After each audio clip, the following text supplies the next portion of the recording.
Olá a todos, sejam bem-vindos. Eu espero que você esteja bem na sua casa, com a sua família. Hoje nós vamos falar sobre uma experiência muito boa entre Jesus e Pedro e nós vamos falar sobre sinceridade. É fato que nós vivemos um tempo e esse não é um novo tempo. Há muito tempo atrás, no tempo de Jesus, antes de Jesus, sinceridade sempre foi um grande desafio para todos nós. Eu acho que sinceridade é um grande desafio para todo ser humano desde sua concepção, desde da sua história mais antiga. Uma vez a gente ouviu que Fernando Pessoa, que é um escritor, filósofo português, talvez o poeta mais lido no mundo inteiro, né, da língua portuguesa, ele diz para nós que nós nunca sabemos quando somos sinceros e talvez nunca realmente sejamos sinceros. E quando você vai pensando nessa palavra sinceridade, eu queria trazer para nós hoje uma reflexão importante sobre o quão sincero nós podemos ser na nossa relação com Deus, na nossa relação com o próximo. Isso é muito bom poder aqui, agora, nessa hora, ter à mão a Bíblia e com a experiência da relação de Cristo com os seus discípulos, poder falar um pouco sobre isso. É interessante, antes disso também, a gente falar sobre a palavra sinceridade. Eu fui pesquisar e entender um pouco sobre a origem da palavra e achei interessante a história que eu li. Me perdoem aquelas pessoas que estudam efetivamente o significado da palavra, mas a história que eu encontrei sobre ela me pareceu bastante interessante. Antigamente, em Roma, os escultores de mármore, eles usavam a experiência que eles tinham e a habilidade que eles tinham para esculpir, a partir de pedras de mármore, figuras muito belas, né? E essas figuras eram vendidas por eles, as pessoas mais abastadas.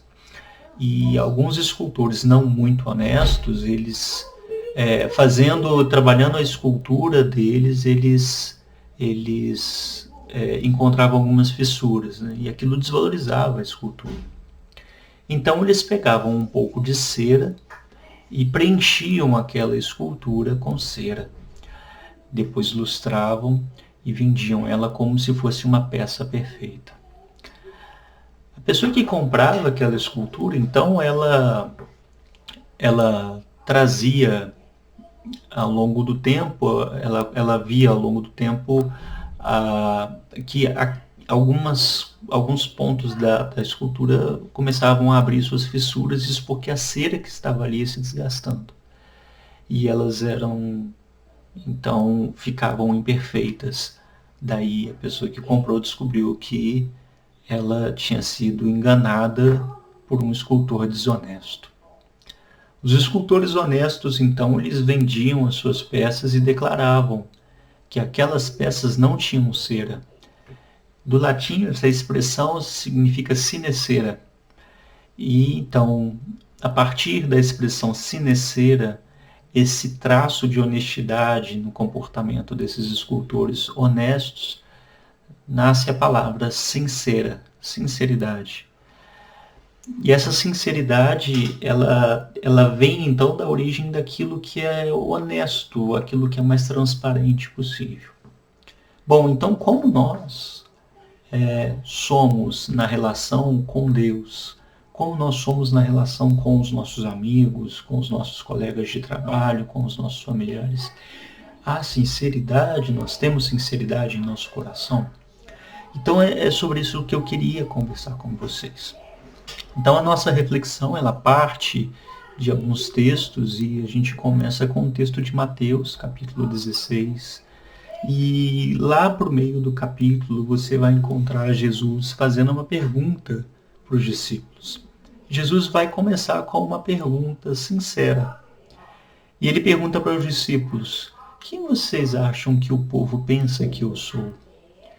Então os discípulos respondem para Jesus: alguns dizem que o Senhor é como Elias, é como Moisés, como João Batista, o Senhor é um profeta. E então Jesus pergunta para eles: e vocês? Quem vocês acham que eu sou? E os discípulos respondem, Pedro responde, de bate pronto. Pedro responde assim: o Senhor é Cristo, é o Cristo, é o Messias. Então todos os outros discípulos seguem Pedro e falam: é verdade, o Senhor é o Messias. E aí Jesus responde: muito bem, Pedro, você falou muito bem, porque é verdade isso, mas não foi você quem disse, quem te revelou isso foi meu Pai. E naquele momento, a gente tem o que eu vou chamar aqui de um pequeno momento de sinceridade, em que existe uma relação de Jesus com os discípulos e que os discípulos, eles acabam falando efetivamente e com bastante honestidade o que eles achavam de Jesus. Mas Jesus continua o diálogo ali e ele fala assim: bom, então eu vou contar para vocês o que vai acontecer. Mas eu gostaria que vocês não contassem para as pessoas que eu sou o Messias. Então Jesus começa a falar para os discípulos o seu propósito, começa a falar para os discípulos a sua razão de estar ali e também a sua missão. Então naquele momento Pedro chama Jesus a um canto e fala assim: não, mestre, isso não vai acontecer com você. Não vou permitir que isso aconteça com você, nada disso vai acontecer. É como se a gente tivesse um bom amigo que chegasse pra gente e falasse assim: bom, não, isso não acontece com você, pode deixar que eu tô firme junto contigo e a gente vai enfrentar essa juntos, nada vai acontecer com você. Isso pode parecer inofensivo, mas Jesus naquela mesma hora, em que alguns instantes atrás tinha falado com Pedro que ele tinha recebido uma grande revelação de Deus, quando Pedro afirmou de todo o coração que ele era o Messias, Jesus fala para Pedro assim: afasta-te de mim, Satanás. E ali tem uma questão interessante, porque era como se Pedro não estivesse sendo sincero.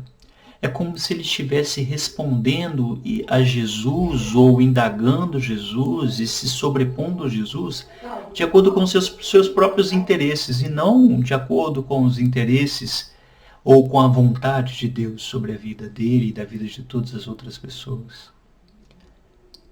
Ali foi um momento em que Pedro entregou a sua sinceridade aos seus próprios interesses e deixou de ser sincero com Cristo. Cristo, na mesma hora, Jesus Cristo, na mesma hora, respondeu isso a Pedro. Bom, o tempo passou, alguns dias se passaram, e então nós estamos encontrando Jesus com os discípulos na ceia. E depois da ceia eles cantaram um hino e partiram para o Getsêmani. E então, mais uma vez, Jesus fala sobre o que vai acontecer, alerta os discípulos.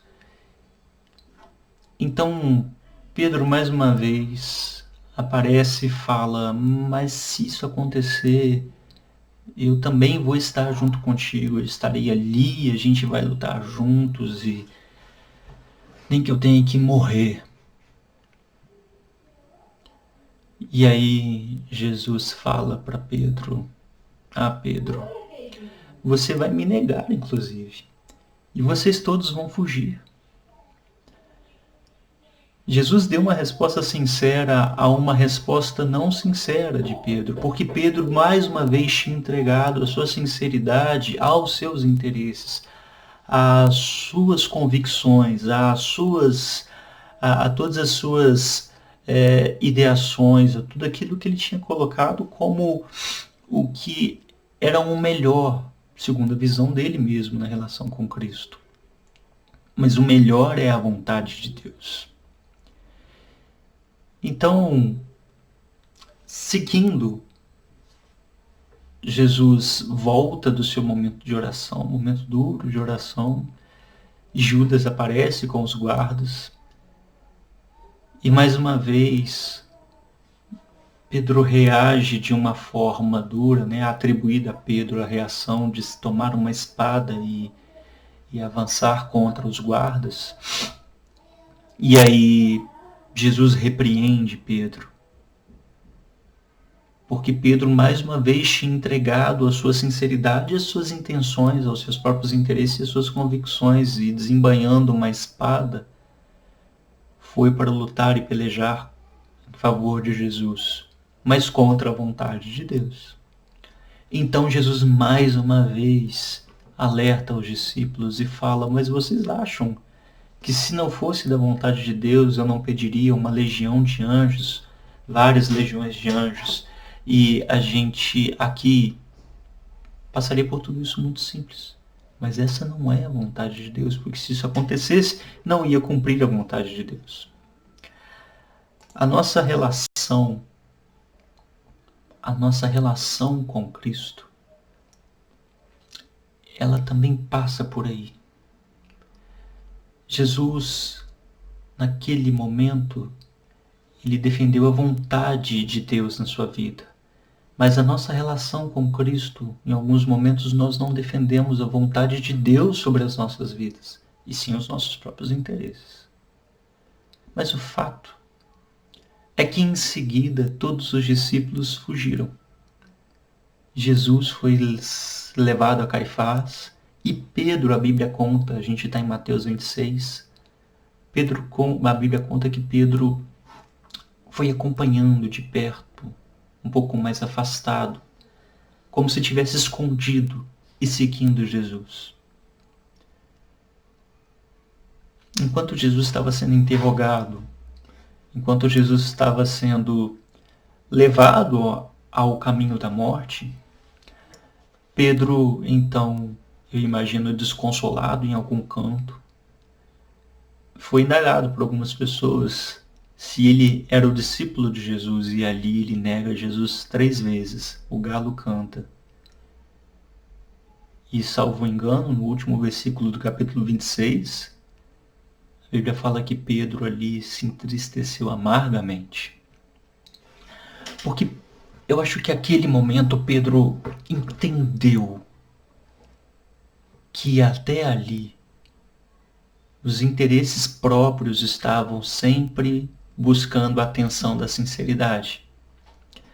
Então todas as respostas de Pedro eram sinceras, mas de acordo com seus interesses e não de acordo com a vontade de Deus. Bom, Jesus morre, mas no terceiro dia Jesus ressuscita.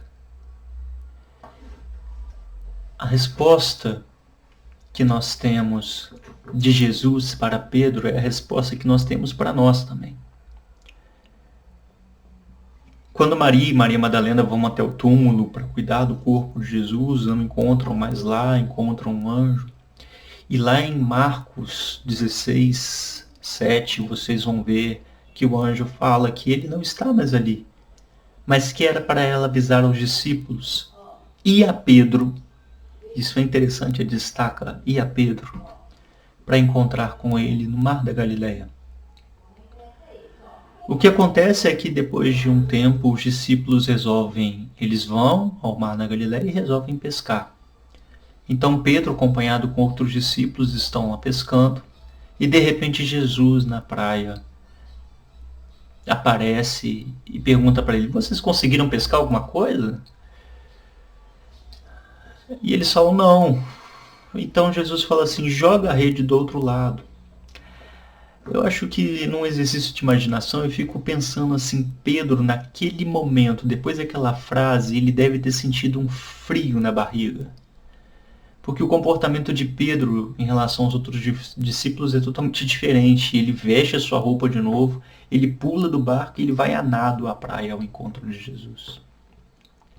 Como se toda aquela amargura que ele tivesse sentido, todo aquele momento de tensão da vida dele, de conflito dele com ele mesmo, tivesse vindo à tona, e como se ele tivesse ali o último fôlego, a força de se encontrar com Jesus e dizer para ele o quanto ele realmente, o que ele sentia, como ele era sincero. E ele teve essa oportunidade. E Jesus, muito amoroso com Pedro, depois de comerem um peixe na beira da praia, Jesus pergunta para Pedro: Pedro, você me ama com um amor perfeito? A Bíblia chama de ágape. Então Pedro responde: Senhor, tu sabes que eu te amo, mas não é perfeito. Então Pedro responde: tu sabes que eu te amo, mas eu não sou perfeito em te amar. A gente chama isso de amor, no grego filéu. Então, a primeira resposta de Jesus a esse momento é muito bonita. Porque mesmo sabendo que Pedro não o ama com amor perfeito, ele reforça mais uma vez aquilo que ele tinha dito lá atrás. Então você vai cuidar das minhas ovelhas, dos meus cordeiros. Você vai cuidar da nossa igreja. É bonita essa resposta de Cristo para Pedro. Pela segunda vez, Jesus pergunta: você me ama com amor perfeito? Com amor ágape? Então Pedro responde: Senhor, tu sabes que eu te amo com um amor que não é perfeito, com amor filéu. E mais uma vez Jesus reforça. E como que se quisesse reafirmar 3 vezes a convicção e a confiança no coração de Pedro, Jesus pergunta pela terceira vez. E como se quisesse sobrepor as 3 negações de Pedro, Jesus mais uma vez pergunta a Pedro: Pedro, você me ama com um amor que não é perfeito? Então Pedro, ainda entristecido, responde, talvez por ter lembrado do momento em que negou Jesus, talvez por ter vindo à mente dele tudo aquilo que aconteceu na sua vida com Cristo, ele responde mais uma vez, e com sinceridade, e com uma sinceridade de entrega à vontade de Deus, que ele o amava, mas o amor não era perfeito. Olha que interessante, então, porque Pedro, eu acho que ele consegue entender o sentido da sinceridade. E Jesus responde a ele com um voto de confiança: é em você quem eu confio. Apacenta as minhas ovelhas. É bonito pensar nisso. É bonito pensar que Deus, e crer que Deus não espera que você seja perfeito, mas Deus espera que você seja verdadeiro. Cristo não espera de você a perfeição, mas Cristo espera de você a verdade. Ser verdadeiro, ser honesto com você mesmo, ser sincero com você mesmo. A resposta da sinceridade na relação com Cristo, ela é muito boa para nós. Porque nós colocamos, não raramente, os nossos interesses, as nossas convicções, e entregamos de toda sinceridade a essas convicções e esquecemos dos interesses de Cristo, esquecemos dos ensinamentos de Jesus para nossas vidas, esquecemos da vontade de Deus sobre nós. e então derramamos a nossa sinceridade sobre os nossos próprios interesses. E eu não sei até que ponto nós vamos conseguir sustentar isso, porque isso vai deteriorando nosso coração por dentro. Assim como eu imagino que Pedro teve o seu coração profundamente amargurado, depois de ter constatado de que tudo aquilo que Cristo disse a ele se deu como uma verdade em que ele mesmo talvez não quisesse enxergar.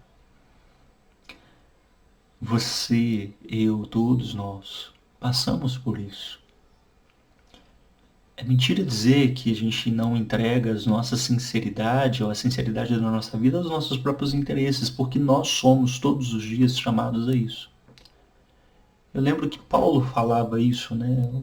Como eu sou miserável, porque eu quero fazer o bem, mas o bem que eu quero fazer eu não consigo fazer, e o mal que eu não quero fazer, esse, quando eu vejo, já fiz. É para nós um grande desafio. Mas o que nos traz consolo e esperança e vontade de mudar é a resposta que Jesus dá para nós. Você, eu, nós podemos mudar isso. Nós podemos nos entregar à sinceridade com Cristo e nos entregar verdadeiramente com Cristo. Quando a gente volta lá no primeiro diálogo com Jesus, em que Jesus repreende Pedro pela primeira vez e ele fala para Pedro: olha, Pedro, não é dessa forma, porque aquele que quiser ganhar a sua vida vai perder. Ou seja, aquele que quiser viver defendendo seus próprios interesses para salvar a si mesmo, esse vai perder. Mas aquele que não defende os seus próprios interesses, mas sim os interesses do Pai, pode até parecer que ele vai perder a vida, mas esse vai ganhar.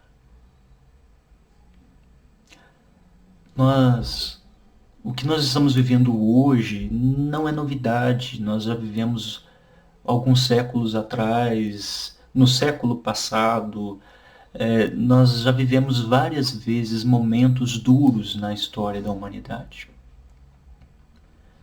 Nada aqui é novo. Não existe nada novo para a história da humanidade.